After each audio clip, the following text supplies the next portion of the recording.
Hi అండి, welcome to miss అమ్మ చెప్పే కథలు. కథ పేరు మజిలీ. రచయిత సివి శాస్త్రి గారు. ఈ కథ ఈనాడు ఆదివారం మ్యాగజైన్లో 22 డిసెంబర్ 2024లో వచ్చింది. ఇంకా కథలోకి వెళ్ళిపోదాము. సరోజ హాస్పిటల్లో ఐసీయూలో ముందు అభావంగా, నీరసంగా, నిస్తేజంగా కూర్చుంది. అరగంట ముందు డాక్టర్ చెప్పారు, దగ్గర వాళ్ళు ఉంటే పిలిపించండి, ఛాన్సెస్ ఆర్ వెరీ రిమోట్ అని. దగ్గర వాళ్ళంటే ఇక్కడున్న బంధువులంతా దూరం కిందే లెక్క. ఆయన అన్నదమ్ములు, అక్క చెల్లెళ్ళు, మా అన్నయ్య, వదిన అంతా దూరం కిందే లెక్క. చెప్పకపోతే బాగుండదు కనుక చెప్పాలి, రాకపోతే బాగుండదు కనుక వస్తారు, అంతే. తనకి నాకు స్నేహితులు తక్కువే, ఓ 10-15 మంది ఉంటారు. వాళ్ళకి చెప్పాలి. మా అబ్బాయి కోడలు అమెరికాలో ఉన్నారు, వాళ్ళకి హాస్పిటల్లో జాయిన్ చేయంగానే చెప్పాను, రేపటికి వచ్చేస్తారు. ఇంకా ఎవరికి చెప్పాలి? నిన్న ఆయన పేరున్న రిటర్న్స్ అయిన రిజిస్టర్ లెటర్ గుర్తొచ్చింది. వాళ్ళకి చెప్పాలా వద్దా? చెబితే ఎలా చెప్పాలి, ఏమని చెప్పాలి? డాక్టర్ చెప్పినప్పటి నుంచి అది ఆలోచిస్తున్నాను. ఆ లెటర్ నా హ్యాండ్ బ్యాగ్లోనే ఉంది. ఆ లెటర్ రిటర్న్స్ అవుతుందని కానీ, అది నేను చదువుతానని కానీ ఆయనకి తెలీదు. తెలిస్తే రాసేవారు కాదేమో. ఒకసారి ఆ లెటర్ తీసి మళ్ళీ చదివాను.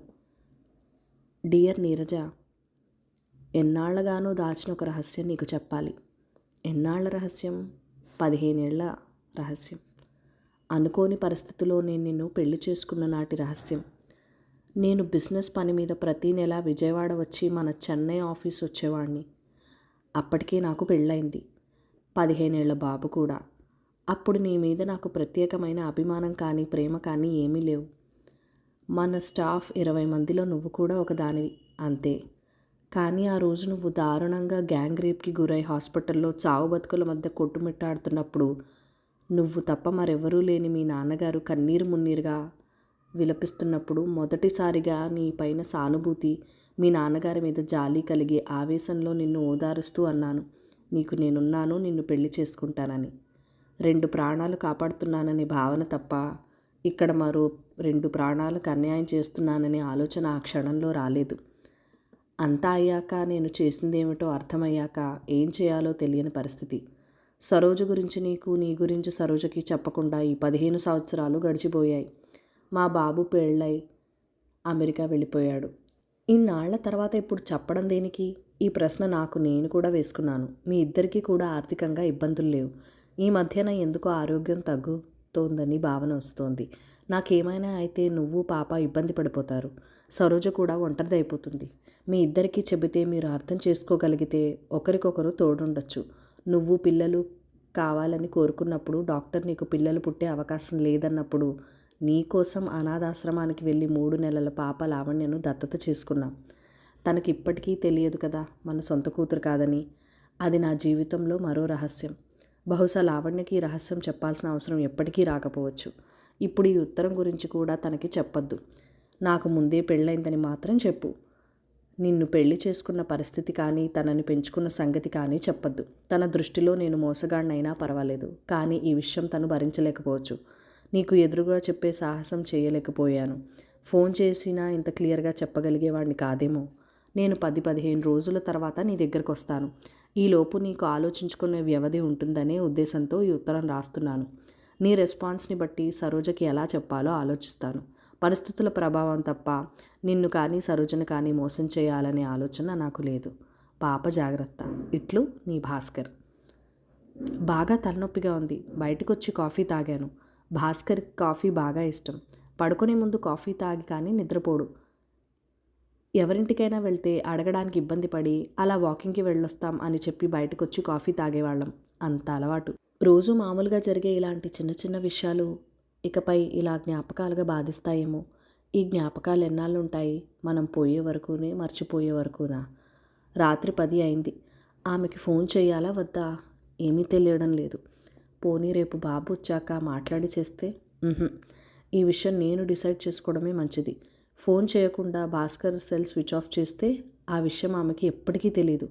కానీ ఆమె దృష్టిలో భాస్కర్ మోసగాడిలా మిగిలిపోతాడు. చెబితే మాత్రం మోసగాడు కాడా? చిన్నగా నవ్వొచ్చింది.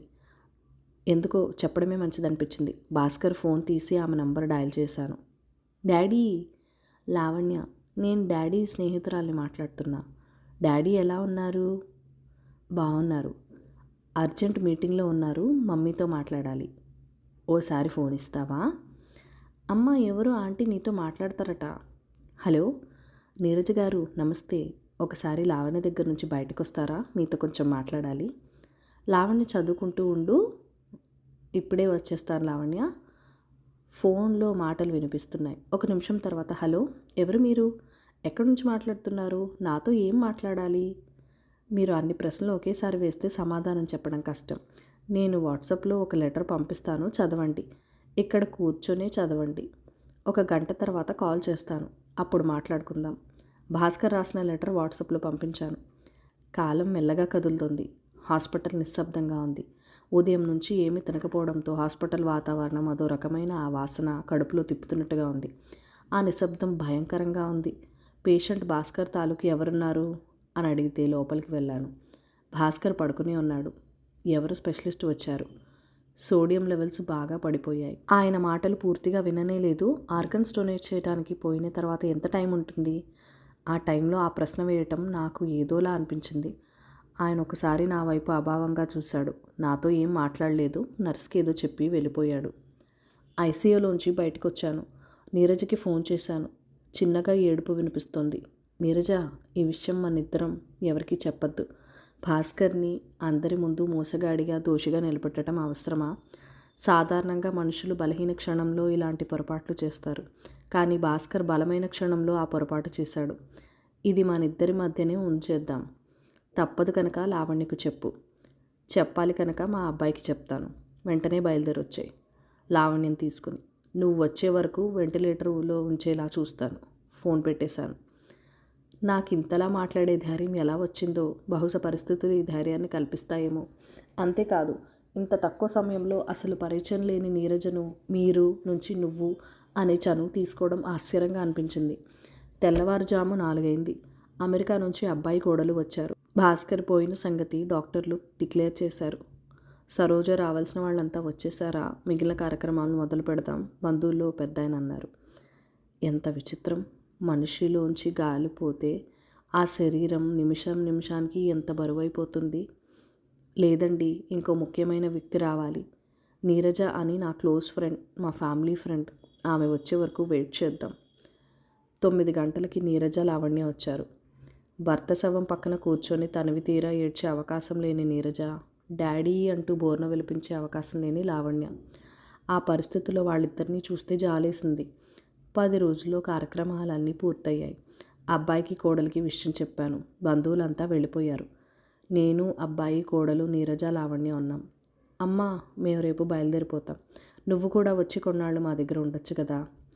లేదురా, ఇక్కడ ఇంకో అమ్మ చెల్లి ఉన్నారు కదా, ముగ్గురం ఉంటాం. నీరజ కళ్ళలో కృతజ్ఞత. నీరజ, ఆయన చివరి కోరిక తీర్చడం లాంటి సెంటిమెంట్లు ఏం కాదు. కానీ ఒకరికొకరం ఉండడం కన్నా ఇద్దరం కలిసి ఉంటే బాగుంటుందని నాకు అనిపిస్తోంది. నీకు వీలవుతుందంటేనే నువ్వు లావణ్యతో ఇక్కడికి వచ్చేసేయి. నీకు కుదరదంటే ఇక్కడవన్నీ సెటిల్ చేసుకొని నేను వచ్చేస్తాను అక్కడికి. మర్నాడు ఉదయం ఫ్లైట్కి అబ్బాయి కోడలు వెళ్ళిపోయారు అమెరికాకి. అక్కడికి చేరాక ఫోన్ చేయండి. ఓ గంట తర్వాత నీరజ, లావణ్య చెన్నైకి బయలుదేరారు. అక్కడికి చేరాక ఫోన్ చేయండి. వాళ్ళిద్దరి ఫోన్ కోసం ఎదురు చూస్తూ ఉన్నాను. జీవితంలో మరో అధ్యాయం మొదలైంది కాబోలు. దేవుడు ఎలా రాస్తాడో చూడాలి. కథ సమాప్తం. ఈ కథ మీకు నచ్చినట్లయితే కనుక ప్లీజ్ లైక్ చేయండి. మన ఛానల్ని సబ్స్క్రైబ్ చేసుకొని సపోర్ట్ ఇవ్వండి. అలానే మీ అమూల్యమైన ఫీడ్బ్యాక్ నాతో కామెంట్ సెక్షన్లో షేర్ చేసుకోండి. Thank you for watching. Bye bye.